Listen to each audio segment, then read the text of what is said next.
اعوذ باللہ من الشیطان الرجیم بسم اللہ الرحمن الرحیم اللہم صلی علی محمد وعلی آل محمد کما صلیت علی ابراہیم وعلی آل ابراہیم انک حمید مجید اللہم بارک علی محمد وعلی آل محمد کما بارکت علی ابراہیم وعلی آل ابراہیم انک حمید مجید رب اشرح لی صدری ویسر لی امری واحلل عقدۃ من لسانی یفقہوا قولی ربنا زدنا علما یا مقلب القلوب ثبت قلبی علی دینک آمین۔ 10 عنوانات کے تحت اسلامی تعلیمات۔ 18 ذی الحجہ۔ عنوان نمبر 1 اسلامی تاریخ۔ سلطان صلاح الدین ایوبی رحمہ اللہ کے اوصاف۔ سلطان صلاح الدین ایوبی جہاں ایک طرف مصر و شام کے بادشاہ تھے تو وہیں دوسری طرف ایک سچے پکے مسلمان بھی تھے۔ علم اور اہل علم سے بڑا لگاؤ تھا۔ وہ خود بھی عالم تھے، نماز کے بڑے پابند تھے، بیماری کی حالت میں بھی امام کو بلا لیتے اور کھڑے ہو کر نماز ادا کرتے۔ ایک موقع پر فرمایا، سال ہا سال ہو گئے مگر میں نے ایک نماز بھی بغیر جماعت کے نہیں پڑھی۔ تعجب کی بات یہ ہے کہ بادشاہ ہونے کے باوجود عمر بھر زکوٰۃ فرض ہونے کی نوبت ہی نہیں آئی۔ صدقات خیرات میں سارا مال خرچ کر دیتے، کبھی اتنا جمع ہی نہیں ہونے دیتے کہ زکوٰۃ فرض ہو۔ قرآن پاک سنتے تو اکثر آنکھوں سے آنسو جاری ہو جاتے۔ بڑے رحم دل اور بردبار تھے۔ خادموں اور اپنے ساتھیوں کی غلطیوں کو نظر انداز کر دیتے تھے۔ حتیٰ کہ بیت المقدس جب فتح ہوا تو عیسائیوں کا بادشاہ گائی سلطان صلاح الدین ایوبی کے سامنے لایا گیا۔ بادشاہ بڑا ڈرا ہوا تھا کہ اب وہ قتل کر دیا جائے گا، مگر سلطان نے اسے اپنے پاس بٹھایا، اطمینان دلایا کہ وہ قتل نہیں کیا جائے گا۔ بہرحال اللہ تعالیٰ نے ان کو بہت خوبیوں سے نوازا۔ 589 ہجری میں ان کا انتقال ہوا۔ عنوان نمبر 2 حضور صلی اللہ علیہ وآلہ وسلم کا معجزہ، غیبی مدد۔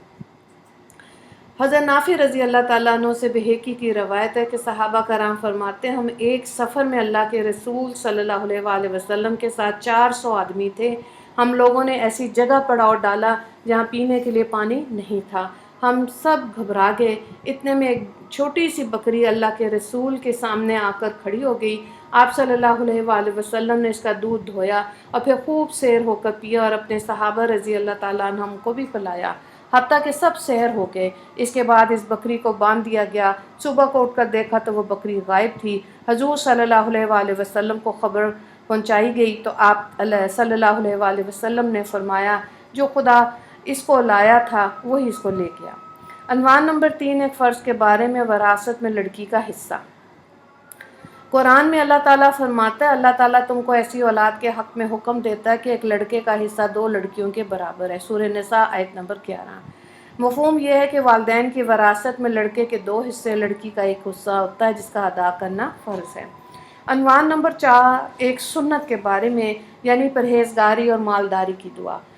حضرت ابن مسعود رضی اللہ تعالیٰ عنہ سے روایت ہے مسلم میں کہ رسول اللہ صلی اللہ علیہ وآلہ وسلم یہ دعا فرماتے تھے، اللہم انی اسألک الہدی والتقی والعفاف والغنی۔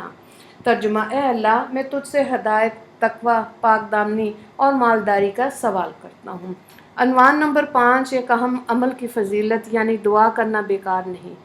ترمذی میں حضرت سلمان فارسی رضی اللہ تعالیٰ عنہ کی روایت ہے کہ رسول اللہ صلی اللہ علیہ وآلہ وسلم نے فرمایا، بے شک تمہارا رب شرم و حیا کرنے والا بڑا سخی ہے۔ وہ اپنے بندے سے اس بات پر شرماتا ہے کہ بندہ اس کی طرف اپنے ہاتھ اٹھائے اور وہ اسے خالی ہاتھ لوٹائے۔ عنوان نمبر 6 گناہ کے بارے میں، یعنی یتیموں کا مال مت کھاؤ۔ سورہ نساء آیت نمبر 2۔ قرآن میں اللہ تعالیٰ فرماتا ہے، یتیموں کے مال ان کو دیتے رہا کرو اور پاک مال کو ناپاک مال سے نہ بدلو، اور ان کا مال اپنے مال کے ساتھ ملا کر مت کھاؤ، ایسا کرنا یقیناً بہت بڑا گناہ ہے۔ عنوان نمبر 7 دنیا کے بارے میں، مال اولاد قرب آخرت کا ذریعہ نہیں ہے۔ قرآن میں اللہ تعالیٰ فرماتے ہیں، تمہارے مال، تمہاری اولاد ایسی چیز نہیں جو تم کو درجے میں ہمارا مقرب بنا دے، مگر ہاں جو ایمان لائے، نیک عمل کرتے رہے تو ایسے لوگوں کو ان کے اعمال کا دگنا بدلہ ملے گا اور وہ جنت کے بالا خانوں میں آرام سے رہیں گے۔ سورہ سبا آیت نمبر 37۔ عنوان نمبر 8 آخرت کے بارے میں، گنہگاروں کے ساتھ قبر کا سلوک۔ رسول اللہ صلی اللہ علیہ وآلہ وسلم نے فرمایا، جب گنہگار یا کافر بندے کو دفن کیا جاتا ہے تو اس قبر سے اس سے کہتی ہے، تیرا آنا آنا مبارک ہو۔ میری پیٹھ پر چلنے والوں میں تم مجھے سب سے زیادہ ناپسند تھے۔ جب تم میرے حوالے کر دیے گئے اور میرے پاس آ گئے تو تم کو آج میری بدسلوکی دیکھو گے۔ پھر قبر اس کو دباتی ہے اور اس پہ مسلط ہو جاتی ہے تو اس کی پسلیاں ایک دوسرے میں گھس جاتی ہیں۔ حضرت ابو سعید خدری رضی اللہ تعالیٰ عنہ سے ترمذی کی روایت ہے۔ اللہ تعالیٰ رحم کرے۔ عنوان نمبر 9، طب نبوی سے علاج خربوزے کے فوائد۔ رسول اللہ صلی اللہ علیہ وآلہ وسلم نے فرمایا، کھانے سے پہلے خربوزے کا استعمال پیٹ کو بالکل صاف کر دیتا ہے، بیماری کو جڑ سے ختم کر دیتا ہے۔ عنوان نمبر 10، نبی صلی اللہ علیہ وآلہ وسلم کی نصیحت۔ حضرت انس رضی اللہ تعالیٰ عنہ کی والدہ نے نبی کریم صلی اللہ علیہ وآلہ وسلم کی خدمت میں حاضر ہو کے عرض کیا، مجھے کچھ وصیت فرمائیے۔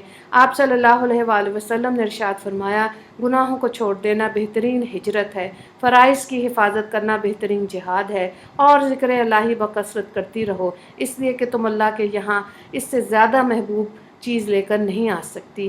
یہ طبرانی کی روایت ہے۔ وآخر دعوانا ان الحمد للہ رب العالمین۔ اللہم اغفر للمسلمین والمسلمات والمؤمنین والمؤمنات۔ السلام علیکم ورحمۃ اللہ وبرکاتہ۔